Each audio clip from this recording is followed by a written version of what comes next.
एक बार एक नगर में एक फकीर प्रवेश करता है। वो फकीर घर घर जाकर उस समय भिक्षा मांग रहा था। घूमते घूमते वो एक धनी सेठ के द्वार पर पहुंच जाता है। वो एक बहुत बड़ा व्यापारी था। विशाल घर था जिसके मुख्य द्वार पर द्वारपाल खड़े थे। उस सेठ के घर में बिना सेठ की आज्ञा के कोई भीतर नहीं जा सकता था। उस सेठ के पास धन तो इतना था कि उसके आने वाली ना जाने कितनी पीढ़ियां आराम से जीवन व्यतीत कर सके। जब फकीर उस सेठ के घर के बाहर जाता है तो द्वारपाल से कहता है कि उसे भीतर जाना है, लेकिन द्वारपाल जाने नहीं देता। तब फकीर कहता है कि जाओ और अपने सेठ से कहना कि द्वार पर उनका भाई खड़ा है और उनकी कब से प्रतीक्षा कर रहा है। ये सुनकर द्वारपाल आश्चर्यचकित हो जाता है कि भला एक फकीर कैसे सेठ का भाई हो सकता है। वो कहाँ इतने धनी सेठ और ये कहाँ एक भिखारी। वो कहता है कि ये कैसा मजाक है तुम्हारा, आप उनके भाई हो ही नहीं सकते। इस पर फकीर कहता है कि क्यों नहीं हो सकता, तुम जाओ ये सूचना सेठ को देकर आओ। तो द्वारपाल सोचता है कि कहीं ये उनका दूर का रिश्तेदार होगा, तो यदि सेठ को पता चला कि मैंने इन्हें बिना उन्हें बताए वापस भेज दिया तो वे मुझ पर क्रोधित हो जाएंगे। तो वो फकीर से कहता है कि आप प्रतीक्षा करें, मैं अभी बोल कर आता हूँ। इतना कहकर द्वारपाल भीतर चला जाता है और सेठ से जाकर सारी बात बता देता है कि द्वार पर एक फकीर आया है और वो आपको अपना भाई बता रहा है और आपसे मिलना चाहता है। ये सुनकर सेठ कुछ सोच में पड़ जाता है कि मेरा तो कोई भाई फकीर है ही नहीं, तो ये कौन है। कुछ देर सोचने के बाद वो सेठ अचानक से मुस्कुराने लगता है और द्वारपाल से कहता है कि तुम उन्हें भीतर ले आओ। द्वारपाल को कुछ समझ नहीं आता। तब वो बाहर जाता है और फकीर से कहता है कि चलिए, आपको सेठ ने भीतर बुलाया है। फकीर भीतर जाता है और जाकर उस सेठ से मिलता है। सेठ उन्हें देखकर प्रणाम करता है। तो फकीर सेठ से पूछता है, और अनुज कैसे हो, काफ़ी समय के पश्चात आज हम मिले हैं। सेठ सचेत करता है कि मैं ठीक हूँ भैया, आप बताओ आप कैसे हो। ये सुन फकीर कहता है कि मैं भी ठीक हूँ। तो सेठ पूछता है कि आज आप यहाँ कैसे। तो फकीर जवाब देता है कि क्यों, मैं तुमसे मिलने नहीं आ सकता। सेठ कहता है क्यों नहीं, अवश्य आ सकते हो। और तब फकीर आगे बोलता है कि मैं कुछ दिन यही तुम्हारे घर में रहूँगा, तुम्हें कोई समस्या तो नहीं होगी उस पर। सेठ कहता है कि ये तो मेरा सौभाग्य है जो आप यहाँ पधारे, आप आराम से रहिए। और तब फकीर कुछ दिन उस सेठ के घर रुक जाता है। वो वहाँ भी उसी तरह जीवन व्यतीत कर रहा था जिस तरह वो बाहर रहता था। सुबह सुबह ही उठ जाते, टहलते, फिर स्नान करते और चुप बैठे रहा करते। सेठ के नौकर जब उसे भोजन करने के लिए बुलाने के लिए जाते तो भोजन परोसते समय ये सोचते कि शायद इस भिखू ने कभी ऐसा भोजन किया ही नहीं होगा, आज ये देखना कैसे खाना खाएगा। लेकिन ऐसा नहीं हुआ। वो फकीर उस भोजन को बिल्कुल शांति से करता। उसे कोई फर्क नहीं पड़ता कि वो अच्छे अच्छे भोजन खा रहा है या सूखी रोटी, उसे पूरी शांति से ग्रहण करता, संतोष के साथ। ये देख सेठ की पत्नी सहित द्वारपाल और अन्य सभी लोग काफ़ी हैरान होते और ऐसे ही देखते देखते कुछ दिन निकल जाते। एक दिन सुबह सुबह सेठ और फकीर बैठकर बातें करने लगते। अब सेठ पूछता है कि उसका सब कैसा चल रहा है। तब फकीर उत्तर देते हुए कहता है कि ठीक नहीं है। सेठ पूछता है लेकिन क्यों। तब फकीर कहता है कि जिस महल में मैं रहता था वो अब काफ़ी पुराना हो चुका है, उसकी दीवार खराब हो गई है, घर पूरा झरझर हो गया है, वो कब गिर जाए नहीं जानते। मेरे इतने सारे नौकर भी काम छोड़कर चले गए क्योंकि वो वहाँ पे काम करना ही नहीं चाहते। मेरी रानियाँ भी वृद्ध हो गई हैं, भला वो कैसे काम करेंगी, समस्या बढ़ गई है। ये सब सुनते ही सभी लोग हैरानी से भर जाते हैं कि भला ये फकीर ये सब क्या कह रहा है। यदि ये इतना ही धनी है तो इस तरह क्यों रह रहा है। ये सब प्रश्न सभी के भीतर चल रहे थे। ये सुनते ही सेठ ने अपने पास से 50 सोने के सिक्के दिए। ये देख फकीर कहता है कि ये सिक्के कम हैं। तब सेठ कहते हैं कि इस बार व्यापार में मुनाफा कम हुआ है, अगली बार अवश्य अधिक दे दूंगा। अभी इतना ही रख लो, मेरी आपसे विनती है। सेठ की बात पर फकीर उत्तर देता है कि यदि ऐसी बात है तो आप मेरे साथ चलिए। सेठ पूछता है कि कहाँ? तब फकीर कहता है कि यहाँ से मीलों दूर, बिल्कुल दूर, 7 समुद्र पार, वहाँ सोने की खदानें हैं। वहाँ मेरे जैसे ही कदम पड़ेंगे अवश्य ही वहाँ के समुद्र भी सूख जाएंगे, क्योंकि मेरे कदमों की शक्ति आप देख ही चुके हैं। ये सुनते ही सेठ मुस्कुराने लगते हैं और फकीर द्वारा बोले गए इन शब्दों को सुनते ही अपनी तिजोरी से 50 और अधिक सोने के सिक्के दे देते हैं। वो समझ जाता है कि फकीर ने क्या कहा। अब उस फकीर पर 100 सोने के सिक्के हो जाते हैं। तब सेठ कहता है कि क्या इतना काफ़ी है? फकीर कुछ नहीं कहता और वहाँ से लौट जाता है। ये पूरी घटना देख अब तक वो द्वारपाल और सेठ के अन्य परिवार के सदस्य हैरान हो जाते हैं कि पिछले कुछ दिनों से ये सब क्या चल रहा था। किसी को कुछ समझ नहीं आ रहा था। तब सेठ की पत्नी कहती है कि क्या आप हमें विस्तार से कुछ बताएंगे, ये सब क्या हुआ और ये कौन से भाई थे? आज से पहले मैं इनसे कभी नहीं मिली। तभी द्वारपाल कहता है कि और आपने उस फकीर को इतना सोना क्यों दिया? उसने निश्चय ही आपको ठगा है। आप कैसे उसकी बातों में आ गए? ये सब सुन सेठ बाहर जाता है और हंसने लगता है। ये देख पत्नी पूछती है कि आपको इस समय हंसी क्यों आ रही है? हमारा इतना नुकसान हो गया, क्या आपको कुछ समझ नहीं आ रहा? ये सुन सेठ कहता है कि मुझे सब समझ आया, लेकिन तुम्हारी ना समझी पर हंसी आ रही है। पत्नी पूछती है कि क्या अर्थ है इस बात का? तब सेठ कहता है कि मैं कहीं से नहीं ठगा गया। दरअसल उस फकीर के हर एक शब्द का अर्थ अलग था जो तुम नहीं समझे। उसके जर्जर महल का अर्थ उसका घर नहीं बल्कि शरीर था, जिसे वो कह रहा था कि अब वो वृद्ध हो गया है और अब वो शरीर को पहले की तरह चलाना संभव नहीं है।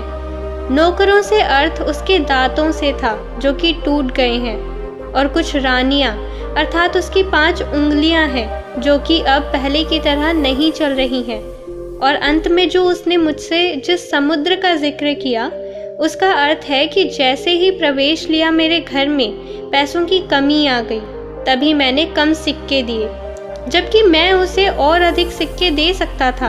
अर्थात मैं सिक्के देने में कंजूसी कर रहा हूँ, इतना धनी होने के बाद भी। इसलिए उसने ये कहा क्योंकि मेरी हैसियत अधिक देने की है। उसके हर शब्द का ये अर्थ था। और तभी उस फकीर की बुद्धिमानी देख मुझे प्रसन्नता हुई। उसकी ये होशियारी मुझे भा गई, तभी मैंने उसे अधिक सिक्के दिए हैं। तुम्हारी नज़र में यह फकीर भिखारी था, लेकिन उसमें बुद्धि इतनी थी जितनी तुम और मुझ में नहीं होगी। और तब सेठ की ये सारी बातें सुन उस द्वारपाल को ये एहसास होता है कि कभी भी किसी व्यक्ति को उसके रंग रूप पहनावे से नहीं जांचना चाहिए और ना ही उसकी बुद्धिमत्ता का अंदाज़ा लगाना चाहिए। अधिकतर साधारण दिखने वाले लोग स्वयं के ज्ञान और होशियारी से आगे बढ़ जाते हैं। दोस्तों, इस कहानी से यही सीख मिलती है कि कभी किसी को उसके रंग रूप, पहनावे, उसके ढंग से नहीं परखना चाहिए और ना ही उसके प्रति कोई विचार अपने भीतर स्वयं से तैयार करना चाहिए। व्यक्ति की खूबियां परखो, ना कि उसकी हैसियत। अब जो कहानी मैं आपको सुनाने जा रही हूँ, ये कहानी है 2 भिक्षुओं की। बौद्ध भिक्षु, जिसमें एक बूढ़ा था और दूसरा युवा, दोनों शाम को गांव से भिक्षा मांगकर आश्रम लौट रहे थे। आश्रम के कुछ दूर पहाड़ से एक नदी बहती थी। वहीं पर एक जवान स्त्री खड़ी थी। उसे वो नदी पार करनी थी, लेकिन वह उसे पार करने में डर रही थी। वो उस नदी के गहराई से अनजान थी। तभी वहां से दोनों भिक्षु भी गुजर रहे थे। बूढ़ा भिक्षु आगे आगे चल रहा था, तभी उसकी नज़र उस स्त्री पर पड़ी। वो देखकर समझ गया कि स्त्री को मदद चाहिए। उसने सोचा कि वो जाकर उसे नदी पार करा दे, लेकिन जैसे ही स्त्री के हाथ को छुआ, उसके अंदर वर्षों की बसी वासना जाग गई थी। स्त्री को छूते ही उसका कण-कण कांपने लगा। उसने 30 साल से किसी स्त्री को छुआ तक नहीं था। उस स्त्री को छूने के नाम से ही उसके मन में कई तरह के ख्याल और वासना आ रही थी। तभी उसने सोचा कि छी छी, ये कैसी गंदी बात सोची। मेरी इतने सालों की साधना भंग हो जाएगी। मुझे क्या मतलब कोई नदी पार करे या ना करे। मैं अपनी 30 वर्षों की साधना उस लड़की पर लगा दूं? बिल्कुल नहीं। ये सोच अपनी आंखें बंद कर ली। लेकिन वो जवान, उसको तो आंखें बंद करने पर भी दिखाई दे रही थी, क्योंकि भिक्षु की सोई हुई वासना जाग गई थी। वो उसकी तरफ आकर्षित हो चुका था। आंख बंद करते हुए भी वो उस नदी में उतर रहा था। आपको पता ही है, जिस चीज़ से आंख बंद कर ली जाए तो वो और हमें दिखने लगती है। उसी तरह उस भिक्षु के साथ भी हुआ। उसे वही स्त्री अप्सरा की भांति दिखने लगी, क्योंकि उसने आंखें बंद कर रखी थी। उसे उस स्त्री का ही सपना दिख रहा था। उस स्त्री की ओर वो आकर्षित हो रहा था। उसका एक मन कहता कि ये तो गलत बात है, कि किसी ज़रूरतमंद की सहायता करनी चाहिए। वही उसका दूसरा मन कहता है, ये बस मन का भ्रम है, तुम खुद को धोखा दे रहे हो, तुम उसे छूना चाहते हो, जो कि गलत है। हम साधु का जीवन अलग होता है। साधुओं के लिए स्त्री केवल एक समस्या है। नदी के घाट पर उस साधु का मन अशांत रहता है और वो दो हिस्सों में बंट जाता है। एक तरफ उसका मन उसे उस लड़की की तरफ आकर्षित करता है, वही दूसरी तरफ उससे दूर जाने की सलाह देता है। उस लड़की को, जो वहाँ खड़ी थी, उसे कुछ नहीं पता होता कि उस साधु के मन में क्या चल रहा है और क्या नहीं।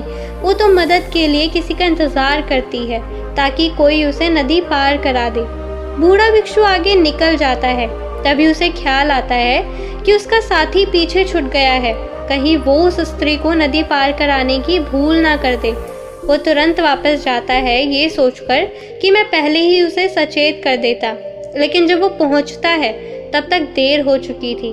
वो देखता है वो जवान भिक्षु उस स्त्री को कंधे पर बिठाकर नदी पार करा रहा होता है। ये देख बूढ़ा भिक्षु पूरी तरह जल जाता है। उसके मन में अलग अलग भावनाएं आने लगती है। वो सोचता है कि इससे अच्छा तो मैं ही इसे नदी पार करा देता। लेकिन वही दूसरे पल उसे ख्याल आता है कि ये कैसी पागलपन वाली बात है। मैं उस औरत को अपने कंधे पर लूं, कई साल की अपनी साधना नष्ट करूं? कभी नहीं। गंदगी का ढेर है औरत का शरीर, और उसे मैं अपने कंधे पर लूंगा। लेकिन वही दूसरी तरफ उस युवा भिक्षु को स्त्री को कंधे पर उठाया देख आग बबूला हो रहा था। वो मन ही मन सोचता है, आज आश्रम जाते ही मैं गुरुजी से कहूँगा कि इसने किस स्त्री को कंधे पर उठाया है। ये अपवित्र हो गया है। ये युवा सन्यासी पूरी तरह भ्रष्ट हो गया है। इसे आश्रम से बाहर निकालो। तभी वो युवा भिक्षु उस स्त्री को नदी के दूसरे छोर पर उतार देता है। तो दोनों भिक्षु वापस जाने लगते हैं। वो दोनों रास्ते में बात नहीं करते हैं। जब दोनों भिक्षु आश्रम के पास पहुंचते हैं तब बूढ़ा भिक्षु कहता है कि याद रखना, ये गुरुजी से कहूँगा कि तुम अपवित्र हो चुके हो। तुमने एक जवान स्त्री को कंधे पर क्यों उठाया? ये सुन युवा भिक्षु चौंक जाता है और कहता है कि स्त्री, उसे तो मैंने नदी किनारे उठाया था और वहीं छोड़ दिया। लेकिन ऐसा प्रतीत होता है कि आप उसे अभी भी ढो रहे हैं, जबकि आपने तो उसे उठाया भी नहीं था। फिर भी आप उसके बारे में सोच रहे हैं। आपके दिमाग में वही है। मैं पिछले कुछ देर से देखकर सोच रहा था कि आप किसी ध्यान में खोए हुए हैं, लेकिन आप तो उस औरत को नदी पार करा रहे थे। अपने मन ही मन दोस्तों, इसी तरह से हम उन्हीं पुरानी बातों को, चीज़ों को ढोते रहते हैं जो गलती हम करते हैं, जिनको लेकर हमारे अंदर बुराई चल रही होती है और हमें मालूम तक नहीं होता कि हम पुरानी मानसिक सोच को लेकर चल रहे हैं। हम ये देख ही नहीं पाते कि हमारे साथ क्या चल रहा है। अगर आपको आगे बढ़ना है, ऊपर उठना है, तो खुद को जितना हल्का कर सको उतना हल्का करो। हम सब अपने आप को दबा रहे हैं और दबा हुआ घाव पीड़ा देता है। उस घाव के कारण हमें वो चीज़ें दिखाई देने लगती है जिनकी लड़ाई हमारे भीतर चल रही होती है। सारा संसार दर्पण मात्र बन जाता है। ये दमन की लंबी धारा, ये दबाव हमारे व्यक्तित्व को तहस नहस कर देता है। इसने जीवन के सारे सूत्रों को जहर से भर दिया है जो हमें बर्बाद कर देते हैं। इसलिए हम आपसे कहते हैं कि खुद को हमेशा दबाव से बचाएं, हल्का बनाएं, खुद को ऊपर उठाएं, क्योंकि दमन से भरा हुआ इंसान खुद को कभी जान नहीं पाता। वो रुक जाता है, थक जाता है, बैठ जाता है, आपको आगे नहीं बढ़ने देता, वही रोकता है। इसलिए खुद की भावनाओं और विचारों को दबाने से बचना चाहिए। क्योंकि इनके दबने पर एक समय आने पर बवंडर बन जाता है। सवाल ज़्यादा देर खुद के मन में रहे तो बवाल बन जाते हैं, जो आपके अंदर अशांति, हीन भावना पैदा करते हैं। इसलिए अगर आप वर्तमान में, आज में रहना चाहते हैं तो आज के पलों में खुश रहें। पुरानी बातों को भूलें। दूसरों के सामने अच्छा बनने के लिए खुद को दबाओ मत। आप जैसे हो वैसे ही बनकर रहो, क्योंकि आप जैसे हो अच्छे हो।